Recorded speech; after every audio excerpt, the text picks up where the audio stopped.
हमारे जीवन में हर समय कष्ट या तकलीफ लगी रहती है। हम जितना चाहे उससे पीछा नहीं छुड़ा पाते हैं। इसीलिए हमें जीवन में हर मोड़ पर मार्गदर्शन की आवश्यकता पड़ती है। माता शीतला की आज की ये कहानी इसी बारे आधारित है। नमस्कार दोस्तों, हमारे इस चैनल पे आपका बहुत बहुत स्वागत है। तो फिर चलिए इस ज्ञानवर्धक कथा को शुरू करते हैं। यह कथा बहुत पुरानी है। एक बार शीतला माता ने सोचा कि चलो आज देखो कि धरती पर मेरी पूजा कौन करता है, कौन मुझे मानता है। यही सोचकर शीतला माता धरती पर राजस्थान के डुंगरी गांव में आई और देखा कि इस गांव में मेरा मंदिर भी नहीं है, ना मेरी पूजा है। माता शीतला गांव की गलियों में घूम रही थी। तभी एक मकान के ऊपर से किसी ने चावल का उबला पानी नीचे फेंका। वह उबलता पानी शीतला माता के ऊपर गिरा, जिससे शीतला माता के शरीर में छाले पड़ गए। शीतला माता के पूरे शरीर में जलन होने लगी। शीतला माता गांव में इधर उधर भाग भाग के चिल्लाने लगी, अरे मैं जल गई, मेरा शरीर तप रहा है, जल रहा है, कोई मेरी मदद करो। लेकिन उस गांव में किसी ने शीतला माता की मदद नहीं की। तभी अपने घर के बाहर एक कुम्हारन महिला बैठी थी। उस कुम्हारन ने देखा कि अरे यह बूढ़ी माई तो बहुत जल गई, इसके पूरे शरीर में तपन है, इसके पूरे शरीर में छाले फफोले पड़ गए हैं, यह तपन सहन नहीं कर पा रही है। तब उस कुम्हारन ने कहा है, माँ तू यहाँ आकर बैठ जा, मैं तेरे शरीर के ऊपर ठंडा पानी डालती हूँ। कुम्हारन ने उस बूढ़ी माई पर खूब ठंडा पानी डाला और बोली है, माँ मेरे घर में रात की बनी हुई रावड़ी रखी है, थोड़ा दही भी है। शीतला माता ने ठंडी ज्वार के आटे की रावड़ी और दही खाया, इससे शरीर में ठंडाई मिली। तब उस कुम्हारन ने कहा, आमा बैठ जा, तेरे सिर के बाल बिखरे हैं, ला मैं तेरी चोटी गुथ देती हूँ। और कुम्हारन माई की चोटी गूंथने हेतु कंघी कागसी बालों में करती रही। अचानक कुम्हारन की नजर उस बूढ़ी माई के सिर के पीछे पड़ी तो कुम्हारन ने देखा कि एक आंख वालों के अंदर छुपी है। यह देखकर वह कुम्हारन डर के मारे घबराकर भागने लगी।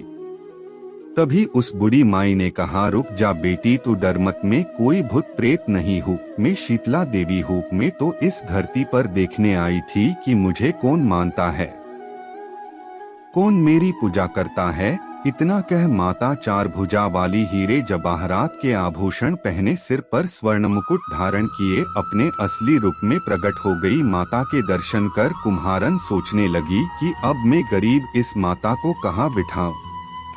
तब माता बोली, है बेटी तू किस सोच में पड़ गई। तब उस कुम्हारन ने हाथ जोड़कर आंखों में आंसू बहते हुए कहा है, माँ मेरे घर में तो चारों तरफ दरिद्रता है, बिखरी हुई है, मैं आपको कहाँ बैठाऊं। मेरे घर में ना तो चौकी है, ना बैठने का आसन। तब शीतला माता प्रसन्न होकर उस कुम्हारन के घर पर खड़े हुए गधे पर बैठकर एक हाथ में झाड़ू दूसरे हाथ में डलिया लेकर उस कुम्हारन के घर की दरिद्रता को झाड़कर डलिया में भरकर फेंक दिया और उस कुम्हारन से कहा है, बेटी मैं तेरी सच्ची भक्ति से प्रसन्न हूँ, अब तुझे जो भी चाहिए मुझसे वरदान मांग ले।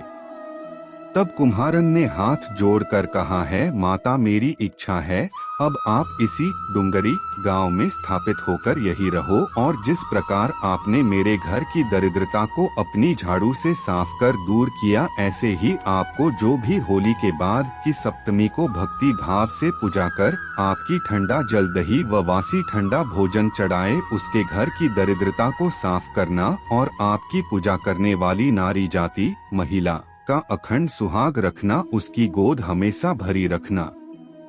साथ ही जो पुरुष शीतला सप्तमी को नाई के यहाँ बाल ना कटवाए, धोबी को कपड़े धुलने ना दे और पुरुष भी आप पर ठंडा जल चढ़ाकर नारियल फूल चढ़ाकर परिवार सहित ठंडा वासी भोजन करे, उसके काम धंधे व्यापार में कभी दरिद्रता ना आए। तब माता बोली, तथास्तु है बेटी, जो तूने वरदान मांगे मैं सब तुझे देती हूँ। है बेटी, तुझे आशीर्वाद देती हूँ कि मेरी पूजा का मुख्य अधिकार इस धरती पर सिर्फ कुम्हार जाति का ही होगा। तभी उसी दिन से डुंगरी गांव में शीतला माता स्थापित हो गई और उस गांव का नाम हो गया शील की डुंगरी। शील की डुंगरी भारत का एकमात्र मुख्य मंदिर है। शीतला सप्तमी वहां बहुत विशाल मेला भरता है। इस कथा को पढ़ने से घर की दरिद्रता का नाश होने के साथ सभी मनोकामना पूरी होती है। जय मां शीतला सबका कल्याण करे। दोस्तों, अगर ये कथा आपको अच्छी लगी तो वीडियो को लाइक और चैनल को सब्सक्राइब जरूर करें। धन्यवाद। मिलते हैं एक और ज्ञानवर्धक वीडियो के साथ।